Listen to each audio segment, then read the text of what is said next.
Our next workshop will be presented by Chu Lahulu. Chu is a member of the Microsoft AI specialist team, and she has a master's in electrical engineering and computer science from MIT. And Chu has experience with AI and machine learning spanning hardware, cloud-based platforms for computer vision, natural language, ethical AI, and more. And she's led a lot of organizations from led projects from the proof of concept stage through enterprise level solutions. So we're really excited to have Chu present the workshop From Integrated Circuits to AI at the Edge, Fundamentals of Deep Learning and Data-Driven Hardware. So please welcome Chu. Hello, thank you. Hi, everyone. Thanks for joining today's workshop. And thank you for the opportunity to participate and share my experience. Hope everyone can see the presentation okay and hear me okay. All right, and please feel free to add questions to the channel. Love to answer them. I'll save some time in the end to answer any questions. So a little bit about myself. So I'm Chu Lahulu. I was professionally trained electrical engineer, specializing in low power and high performance digital and analog integrated circuits design. My research studies was around data-driven memories on chip for various applications, such as computer vision, motion estimation, digital signal processing. While I was in grad school and over my last few careers at Texas Instrument, NVIDIA, and more recently Booz Allen Hamilton, I picked up a strong interest in hardware accelerated AI machine learning systems and worked on different development projects, ranging from computer vision to natural language processing, deep learning to high performance computing, edge computing, and federated learning. So I'll touch on some of those in today's workshop. I joined Microsoft last summer, and I'm currently a cloud solution architect specialized in AI for our customer success unit team. So I work on various hands-on AI technical projects with our teams closely with customers. So really very exciting to look at a very diverse set of opportunities in the AI space and help unblock and accelerate our customers' AI journey using some of the state-of-the-art tools and, of course, Azure cloud platform.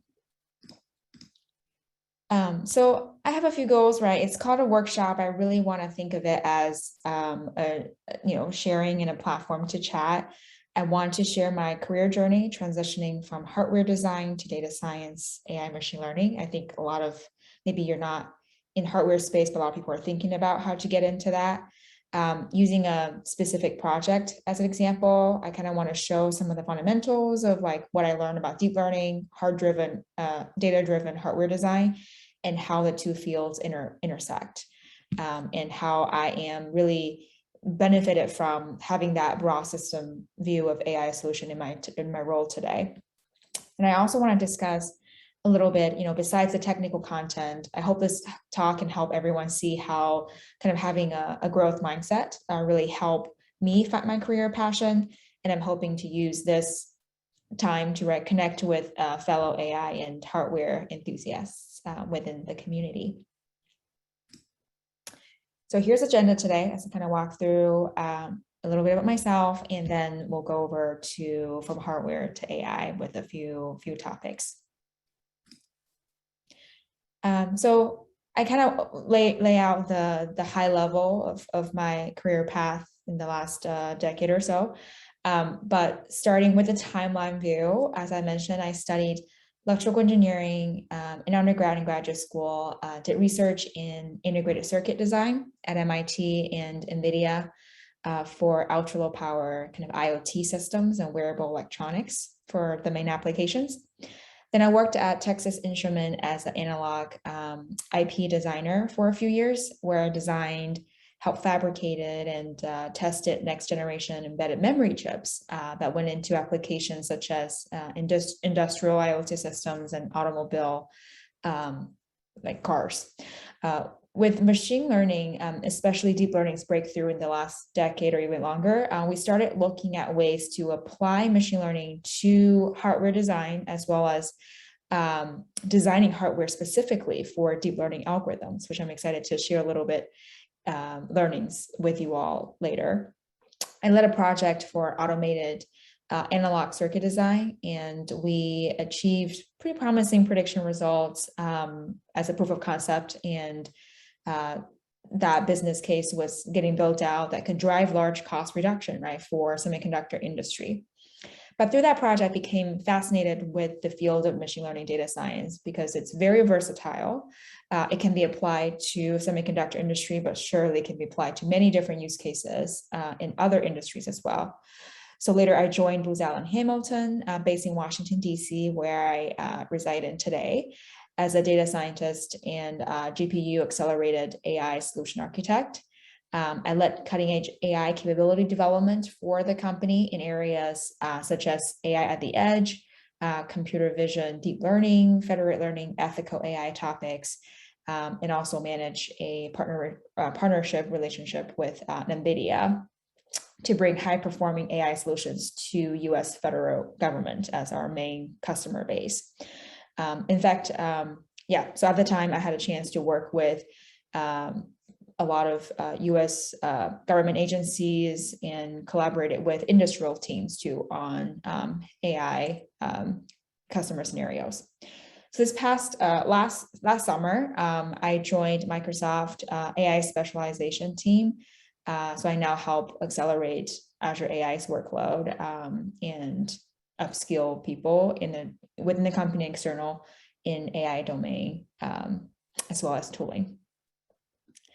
So it's kind of been an interesting and, a couple of turns in my career path, but I want to use some examples to show, right, like more concretely how those roles are connected and how I navigated the transitions. So for those who are not too familiar, I like to start with a discussion of the field of edge computing and the Internet of Things. So these are definitely buzzwords in the last decade or so. So IoT, Internet of Things, requires connecting billions of things and delegating certain computing to the edge.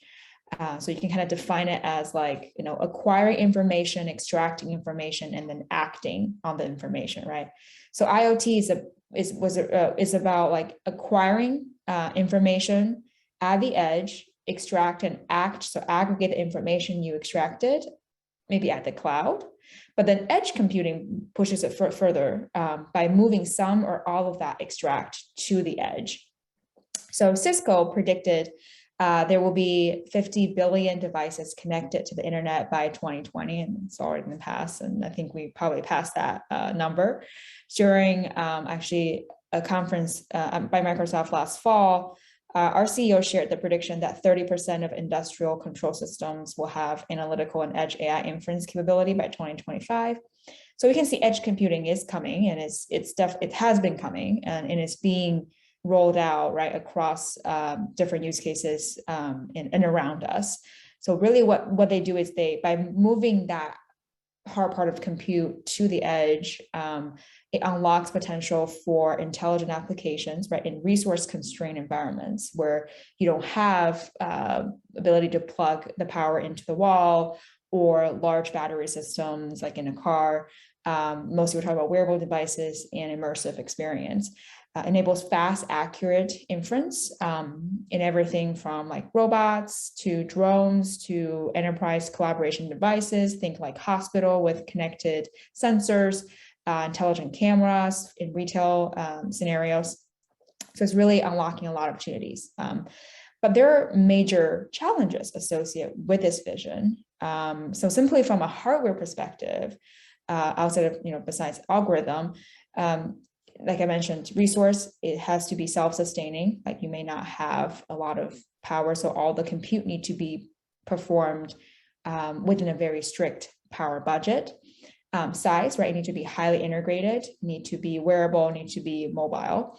The task, we're collecting more and more data. A lot of raw data is available, but you may need to cherry pick what information you need for the particular task. And of course, all of those kind of translate to you have to operate your application within an energy budget, and you need the application to be ultra low power. So kind of motivated by these challenges in hardware design, my research lab at MIT focused on ultra power IC and system design. So this is just like a high level thing. There's a link to the research group.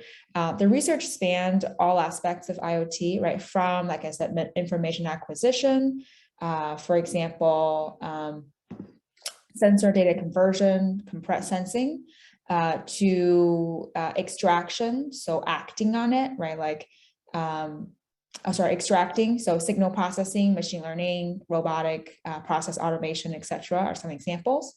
And then finally to act and responding, so building user interface, alerting, monitoring, they're all within the scope. Of course, there are other considerations too, right? Like where do you store the data? And that's actually my focus area back then, embedded memory, computational memory. And then parts about like transmitting, maybe you're not only looking at a single unit or a worker, you may have multiple units within a system. We'll talk about wireless communication, radio frequency, network protocols design for low power systems, and also security. That's an umbrella across all individual devices and the system. Talk about cryptography, SSL, DTLS accelerators, and etc. So those are the areas of the research. Now, particularly my work was in the space of efficient information storage. So focused on the data storage and retrieval of these remote integrated devices, specifically for SRAM, often used for cache. So we found for common applications in signal processing, object detection, video coding, a lot of computer vision actually scenarios, that a data correlation exists. So we want to find patterns and predictability in the data that is being read and stored in memory and retrieved in memory to reduce power consumption. And here's like a very high level how, right? I don't want to go into too much detail here. So some of the graphic here is showing data is stored in memory cells through voltage representations on storage capacitors. For every read operation, so every time you want to read from a cell, the capacitors need to be pre-charged, and depending on the value stored, so in this case, there are two value Q and Q bar, so they're the 1 or 0. One of the two capacitors will be discharged. So from the discharge activity, we can then infer, right, from other circuitry after this, what the value is. So that's like a very, very high level of description. So following this mechanism, right, reading and writing the same or similar data in consecutive cycles leads to what we defined as a low activity factor. So I defined it as rho. So everything like that rho goes from 0 to 1 is minimum. So when you have a data pattern of all zeros or all ones, you have minimum switching, which means rho 0 to 1 switching is 0. The maximum switching is when you alternate every cycle. So you have to pre-charge, discharge, pre-charge, discharge, and think energy is being consumed, right, every time you charge the cell or the capacitor associated with the charge line. So you have a maximum switching of 0.5. So thinking about the hardware from a data analytics perspective. So essentially the rule of thumb is low activity factor leads to low power consumption, and reading and writing the same or similar data can save power, okay? So our correlation analysis shows that this type of data correlation, right, exists mostly in applications I mentioned: signal processing, object detection, and video coding, decoding. So here's some examples, some profiling we did using the data that's being used in these applications. So the first example is a MIT actually research on sparse fast Fourier transform, SFFT.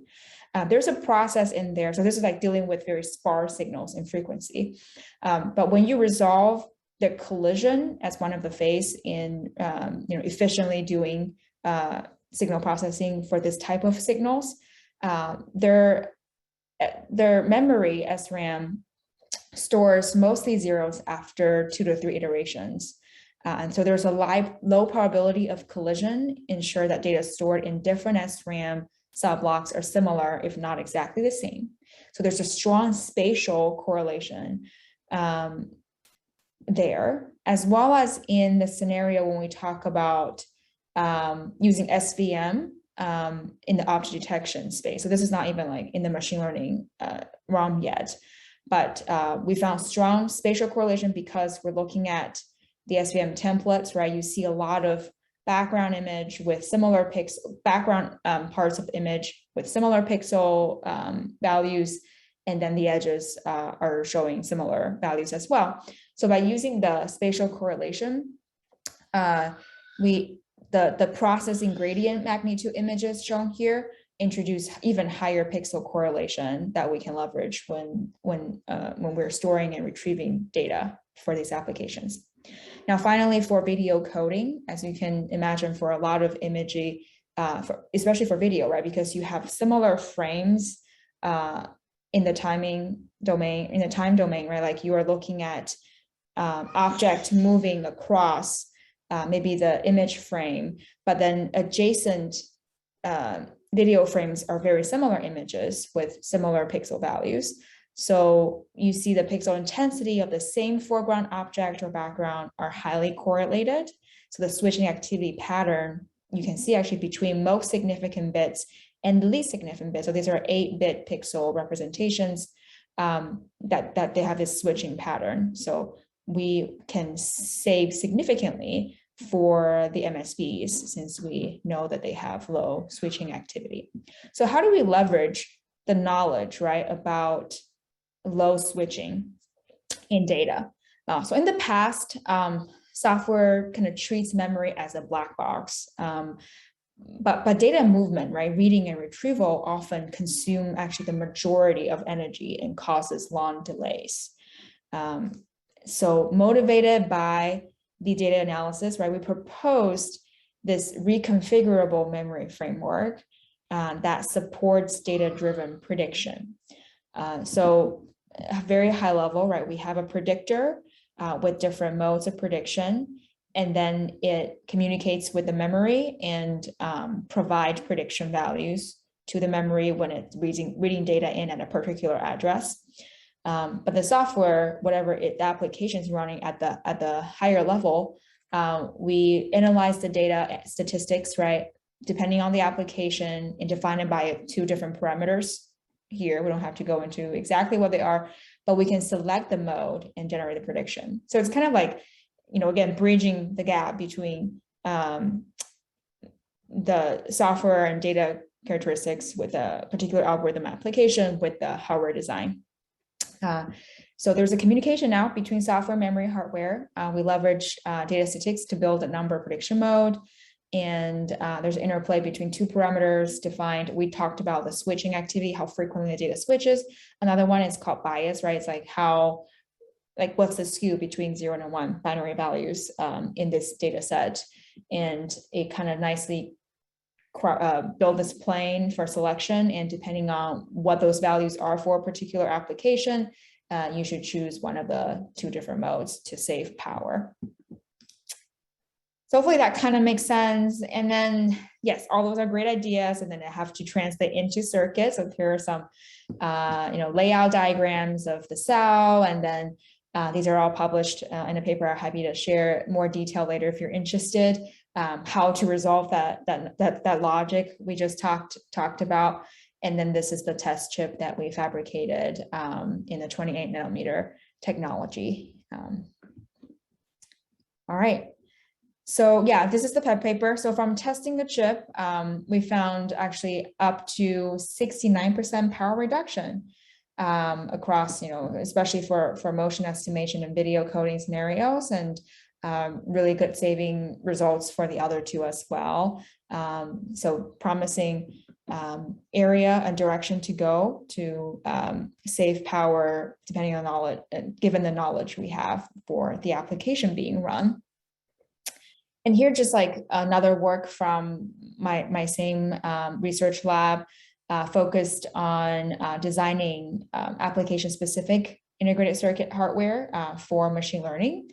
So for example, like convolution operation, right? We know it's implemented, it's very frequent and common in a lot of the neural network implementations.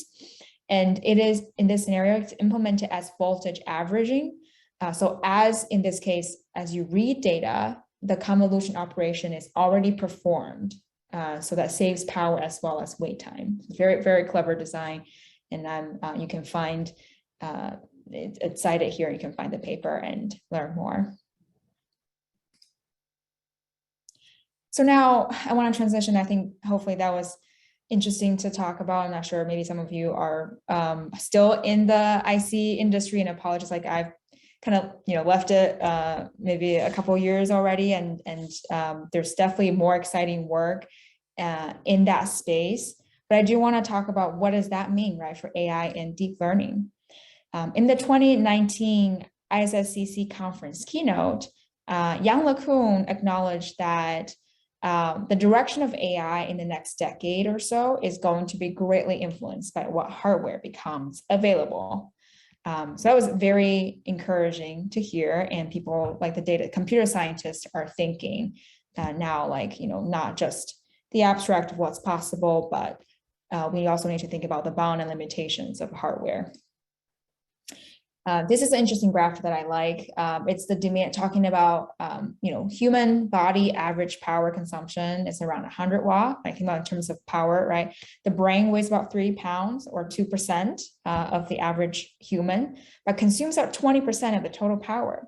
So if you believe the brain operates based on physics, then it's a proof that a lot can be done in 20 watt power budget, but that's really, really hard to replicate. So indeed, as AI and deep learning algorithms continue to advance, the amount of data we need to store, move, process, and transmit also continues to grow. Data movement is very expensive. Memory access is orders of magnitude higher energy than compute. Specialized hardware, right, with small, like say less 1 kilobyte, a low cost memory near compute is one of the possible ways to reduce this. It's like we want to build this hardware with small and lower cost memory and put them near compute to minimize that energy consumption.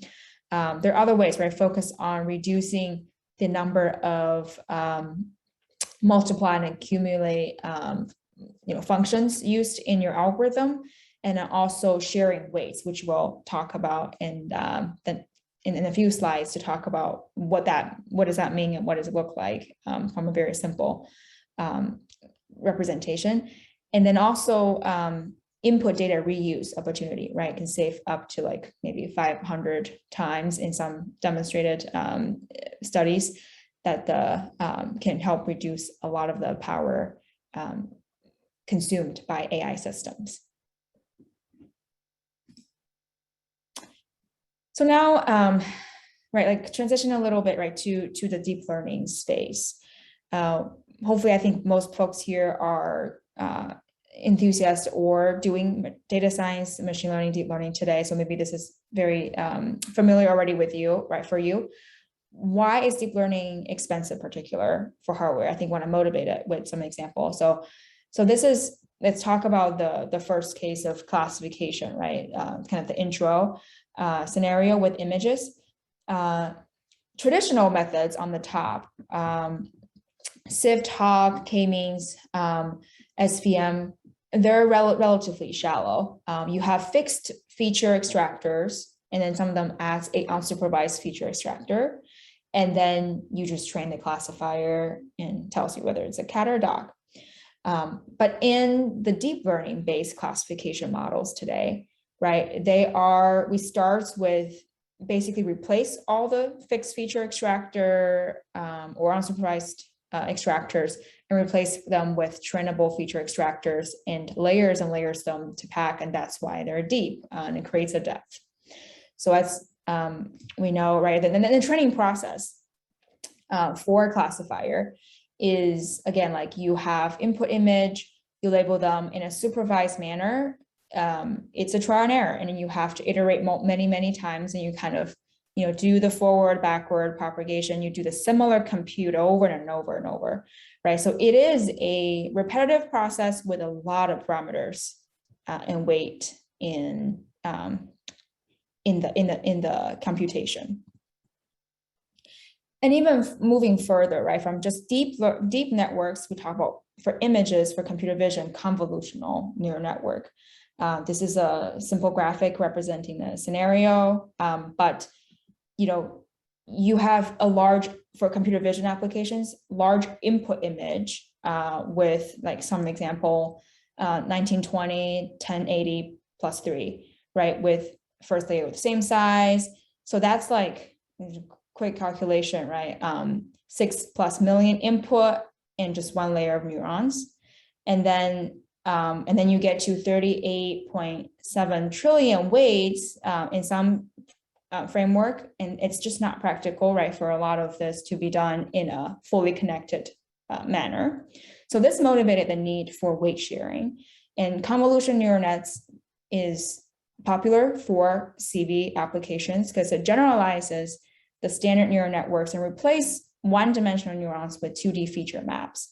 Replace weights with 2D filters, so weights are being shared across your feature maps. So I'm not going to go into the calculation there, but there's a lot of saving from simply going in this direction. Now, in the design of the algorithm, right, think about training and use. So you want to, how do you design your neural network in a way that as much weights is being shared, as much input data is being shared in a compact manner, it's going to significantly indicate how much consumption of energy and power you will incur, because again, all these weights are being stored in memories and we have to retrieve them, as I kind of walk through in the first section of this talk. And here is, just everyone's familiar, the early example of CNN, LNXNET, right? These are the design of the layers. We have, a bunch of convolutional neural net. We have ReLU layers. We have a full, and then eventually you go to the fully connected layer to classify into different classes, multi-class scenario. And this is analysis on LNXNET requirement. So looking at all this convolution and non-convolution fully connected layers, and then computing the actual number of parameters needed. And the high level summary is that most of the compute is in the CNN style 2D convolution. And this is still true for the modern CNNs. Right, so then what can be done, right? So think about the simple scenario of 2D convolution, right? Where we have the feature map, and then we need to do operation against kernels and parameters or the weights that you're storing, right? And then we're gonna, the input feature maps, convolve them with the kernels, and you get the output feature maps. So the hardware design key for an operation like this, right, is considering how do we design efficient computing for the lots of these matrix multiply and accumulate max. And then for the algorithm side, need to shrink the size of the networks. And this exercise and this operation just gets repeated and happen many, many times, and even more as the depth of your network grows. So that's the kind of the theory, the research. So what is happening today, right? In practice, there are many commercially available embedded platforms for AI at the edge. These platforms kind of offer a couple of things that are attractive for applications for edge scenario. One is like the processing of complex data on board, as I mentioned, moving the processing to the edge. They do have fast, accurate inference, as well as low power and small form factor. So the first image shown here, it's an internship project I worked on at Booz Allen Hamilton, and I led a group of interns, and they actually built a ground vehicle with a few processing unit on there, and it's able to do navigation using the LiDAR system, localization, object detection, detecting object with a live camera feed, and then do path planning after they navigated and found out the path. It was really cool and fun experience. So with these devices, and some of the devices used here are listed, right? So NVIDIA's Jetson Xavier TX2 were the ones that were used in the Nano, but newer technologies are coming out as well. So with these devices and others, I worked on other use cases, or my teammates, such as smart battlefield. I think about using these devices for search, rescue, scouting, colleagues, their teams worked on predictive maintenance for remote assets. So instead of having to send people to this remote locations to assess the maintenance request or need of particular equipment, you can do that by running a simple app or system on your mobile phone or attaching sensors to these machines. And lastly, right, secure connected health, where lab equipment and instruments are seamlessly connected in a hospital network to capture important signals and provide timely update and alert to health professionals.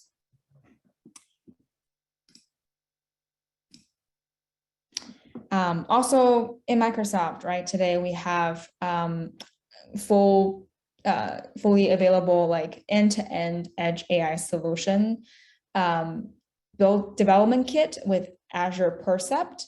It's an all-in-one platform, including the software and hardware with computer vision and audio capabilities. It also provides simple developer UI and kickstart tutorials and performance tracking, telemetry, like reporting what's happening, and then automatic firmware OS update, and etc. So actually, one of my former colleagues published a blog on this really interesting work on AI-powered residential roof inspection project using drone and Azure Percept. So have a drone, an Azure Percept on a drone, and then fly around taking images of a residential roof, and then can use computer vision models to assess what it needs to be, what's the inspection need across the different roofs. So if you want to learn more, there's a link to the Microsoft Tech Community blog.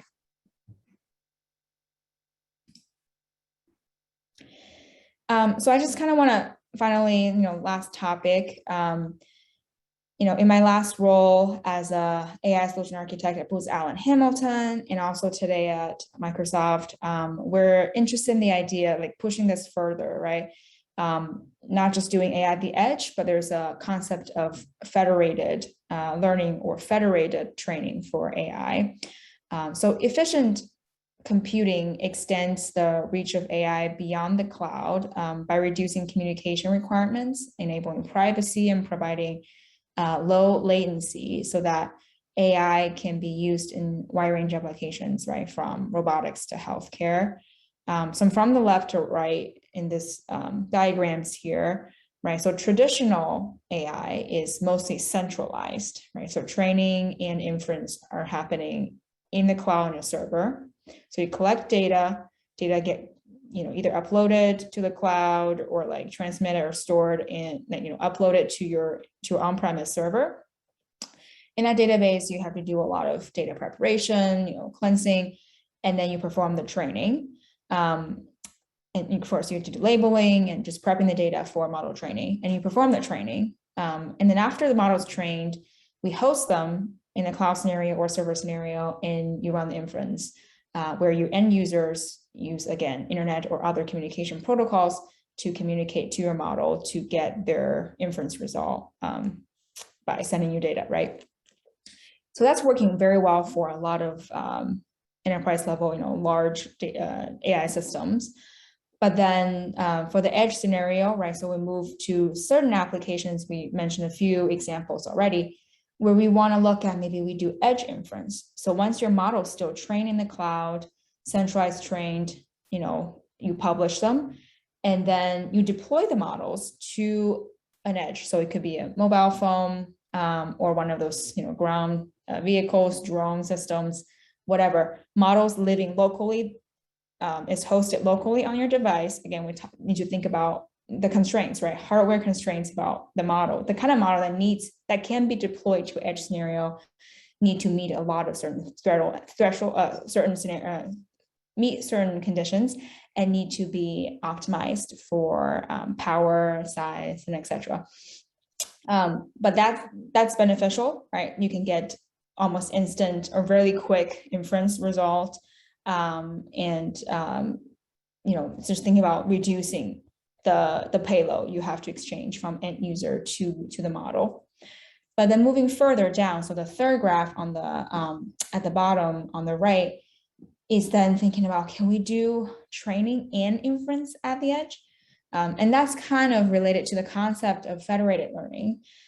So there are reasons for why you want to do it. Like you use your individual devices to collect data, you train the model locally on your device, and you do not share the data with your server model or master model. You only share the trained model weights or model weight updates with the server or orchestrating model, where they aggregate these weights across multiple local devices. And then once it's centrally learned or aggregated, it publishes a new version of the model. So only model weights are exchanged. Do not move the data and instead move the model.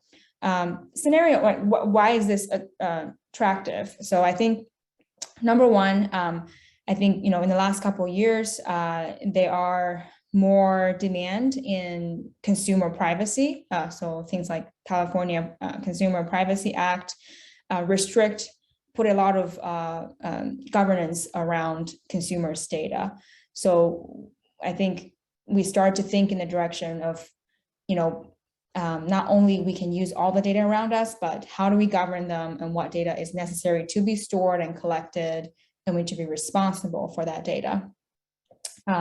So a lot of technology, big tech firms, right, with their applications, they still want to use and learn from their consumers' data, but how do they do so without moving it? So federated learning is one of the possible solutions. By pushing the model, a global model, to the edge devices or end user devices, they can not only learn and use the information of the user to train the local model and then later share that globally, so their model over time can continue to improve. But also there's a level of customization done at the individual device level. So it's learning and customize and personalize for this user. But then this concept is also getting really popular in the healthcare industry, which I'm currently focusing on, is, think about there are a lot of constraints and regulations against data being moved across hospitals, clinics, and researchers, right, for example, want to build new, drug research or digital pathology models to help with healthcare research. Then they need to access the data, but it's not possible to move. By doing it in a federated manner, help advance healthcare research and drug discovery type of workloads. So just to summarize, lower latency, higher throughput, smaller payloads, you can get instant feedback. Think about the battlefield assistant, search and rescue, etc., going into remote areas, but having things offline, but operating and have insight about what's being deployed and what's being inferenced. Personalized model, so locally specific, but globally diverse, help you learn without moving and touching the data. It's costly and sometimes against regulatory constraints to move them. Frequent and rapid model update. Again, you can do early detection and alert at that very end, the edge level, and also better data utilization. You use the data, again, without having to move and be responsible of reduce liability associated with owning the data. And from a user perspective, data privacy and security, data doesn't leave the device, but you still get to leverage it to improve the model itself. So that's what I had prepared for just kind of at the technical level. I know we still have kind of plenty of time for Q&A. Just to wrap up, so all of this experience led me to my role today as AI specialist cloud solution architect. So I work on a lot of the customer AI use cases from a lot of perspectives and across different stages as they start thinking about AI. How do we look at how do we prepare data, and then eventually how do we deploy them either in cloud or maybe a combination of a hybrid scenario, some cloud, some on-premise, and want to help them start thinking and building a secure and responsible production AI system. So I learned a lot through all these roles in my career journey. And I think, whatever background you come from, and if you're interested in the data science space, I think by having that growth mindset and making these little connections can help you find the passion area and in a unique niche, right, in this very uprising and exciting space. So thank you so much for joining today's workshop with me. And now I'd be happy to take some questions. Perfect. Or connect offline. Thank you so much for your workshop. It's really interesting to hear about all these projects that you've worked on. I guess I'll start off with a question. You were talking about kind of the importance of hardware and everything, especially at the beginning of the talk, which I think a lot of people who are just programming often don't think about the hardware. So what do you think are the biggest mistakes people make when they just kind of forget about the hardware side of things and their coding? Sorry, what's the question? What are the biggest mistakes people make or misconceptions people have, I guess? Yeah. The biggest misconception. I don't think it's a mistake, right? I think again, I was not professionally trained as a software engineer or computer scientist. But I think it is important for this group of people to think abstractly, kind of think outside of they're defining what's possible. And in my mind, it's okay, on the hardware side, but that connection is important to help build that boundary or try to catch up. I think that's kind of how in the last maybe couple of years, that's the theme is we have these really cool algorithms, deep learning, but how do we realize them in a production system?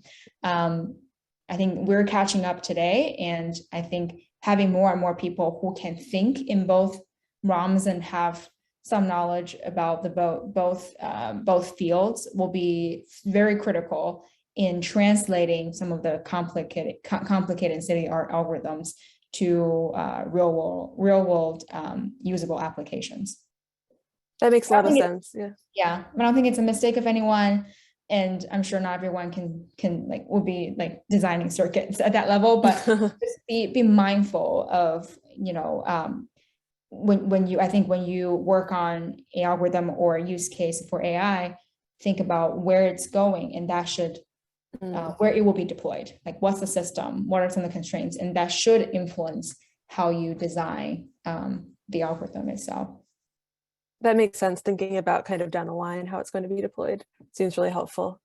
I think our next question from the chat, someone says that they really like the edge training and inference concept, and they're wondering whether if you're implementing that concept, it requires the personal device to have more hardware, kind of more advanced hardware in the cloud, to have less hardware. Gotcha. Okay. Thank you, Sophia. That's an interesting question. So when you say more hardware, yes, I mean, as we can see, the edge, the mobile phones are getting bigger, and then, there is demand for more processing power on the edge. At the same time, colleagues of, my former colleagues who are still innovating in the hardware space today, right? They're trying to make it possible, make more complicated algorithms and compute possible using less footprint. So I think there's a balance, right? We want more, but then at the same time, we want to do more with less. So hopefully we can keep the hardware and keep your phone pocket size as we do more cooler things with it. But then Cloud demand, I think it's still, of course, I work in the cloud team, but I think it's critical because you have to have a system to manage all of these devices, right, across the edge scenarios. And that's exactly the position of Azure and maybe other cloud service providers similar to, is, you still need that centralized view, and allows you, like, having that building, like, there are tools today that enables that connection seamlessly. Like, you can have telemetry and information, other application specific information collected at the edge, aggregated in the cloud level, and then in the cloud you can do a lot more downstream analytics. So there's a user perspective of just inferencing, doing some training, but then even the training itself needs a aggregator or a server to orchestrate what's happening across all these workers or edge units. So demand for both still, and then it's a very complicated system to design, and we need improvements on both ends. That makes sense. You'd kind of need to put everything together, have the separate devices, and also put everything together in that way. So someone else is asking, how do you recommend going about an advanced level project when you're starting in a new field? There are a lot of, basic level projects to start out with, but how do you move on to your first advanced project? In a new field, well, so it definitely builds up, right? So start with the more fundamental, and I found it, a lot of people make career moves, and I've made maybe a couple. I always found it helpful to kind of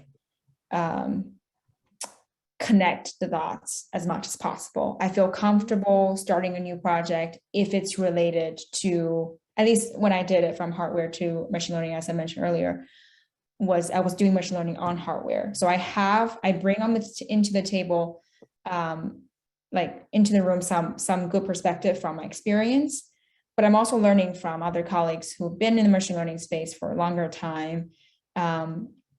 But at the same time, like, I'm not starting completely new, if that makes sense at all. And then once you start getting that confidence, I think, from applying new concepts, learning new things to a familiar domain for yourself, then you can start migrating more or trying the new skill set you've built in unknown applications or industries for me. So I found that transition much easier probably than, and I'm sure people were successful just going from completely different, jumping between completely different spaces. But then I think having that connection is number one, easier, and number two, kind of, I can continue my passion in the former domain as well. I like that idea of making it a kind of gradual transition. That makes it easier to build up to. Someone else is asking about basically the definition of an edge. I think they're a little confused about, like, what makes a device like a mobile phone an edge? That's a good question. And probably there are many different definitions of edge today, right? There's like edge cloud, like you can, I think, there's scenarios where people think of a workstation with multiple GPUs is an edge device. Whereas some scenarios we're talking about phones. So like, not connected to, like, it operates on battery. Like, and not that this is a definition for edge, but in a different scenario. So there's an edge cloud where if it's not in a huge data center, it is connected to the cloud, but it is a standalone workstation. That could be, some people call it edge. Another scenario is when that is the server, like your computer is the server, where a small, handheld device, whether it's a phone or it's a NVIDIA Jetson device or a Raspberry Pi, that's an edge. So to me, I don't think there's a complete definition. It's more like, think about the abstract level. The graphic I shared earlier is you have a mothership, right? Like whatever this device is, and then you are connecting them, like it's communicating with multiple children or workers, and how you delegate the work and collect information and where do you do the compute defines edge computing. And Internet of Things. So Internet of Things is like multiple hierarchies, if that makes sense. Yeah. Okay, I think that was really helpful clarification. Another question here. Someone is asking, are there ethical principles used in edge devices and telemetry data collection? Great question. Absolutely. I think that's being that's at the core of federated learning is one of them, right? Like think about, we can't just continuously collect data and not be responsible for them. So how do we not collect, like move the data is one thing. And then a lot of privacy preserving computation and how do you like cryptography, like how to encrypt data being transmitted. So that's a very big and hot topic today. And we need to, and then think about the communicating, right, between just the security level once you have distributed your models and your data, and how do you not allow kind of, like, because sometimes people can trace back what the data is from trained model weights. So there's a lot of possible hacks and leaks that responsible AI need to deal with. So it's a great question, and it's a big research area. I'm not in that area today, but you can find a lot of resources and cool papers about that. Okay, great. So we'll just end with one more question. So what was the most helpful aspect of your hardware background that you're able to port over to when you transition to data science? I think it's understanding, like, I think I probably walk over this in the deck in this presentation, but it is like knowing how data is, like for me, it's how data is being stored, right? Like when I do an application design, when I look at like break down an algorithm into the fundamental lowest level computing functions, right? Like thinking about what are the requirements, what are the parameters, and how are they being stored and realized in hardware. I think that helped me. And then again, like now today, I don't have to consider to that level of detail most of the time, but at least thinking about where's my application, where's my algorithm going? Like I said earlier, is it going to live in a cloud? Is it doing aggregation piece? Is it extracting signals on an IoT device, on an edge device?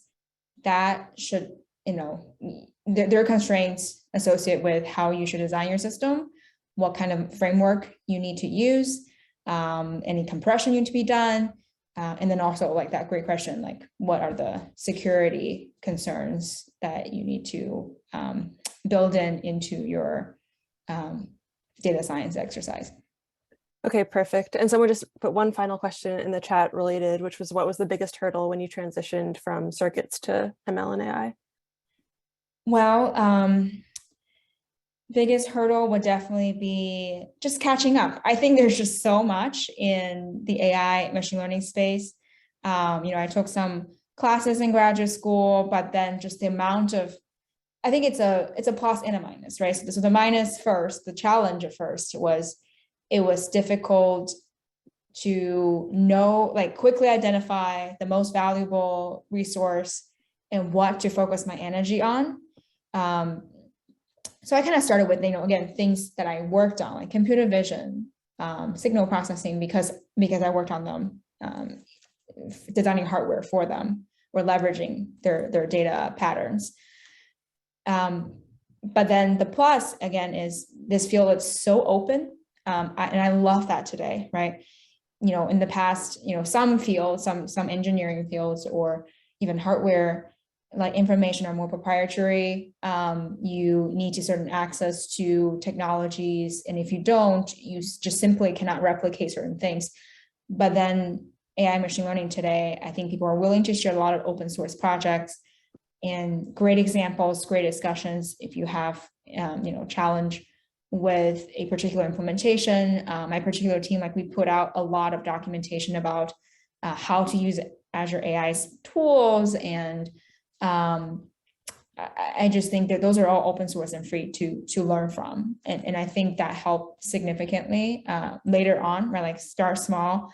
And then as you identify the area that you're passionate about, and then you can, there's abundance of resources to leverage. Awesome. Thank you so much for all that advice and for your great workshop. It was great to have you. Thanks everyone. Happy to connect LinkedIn or offline.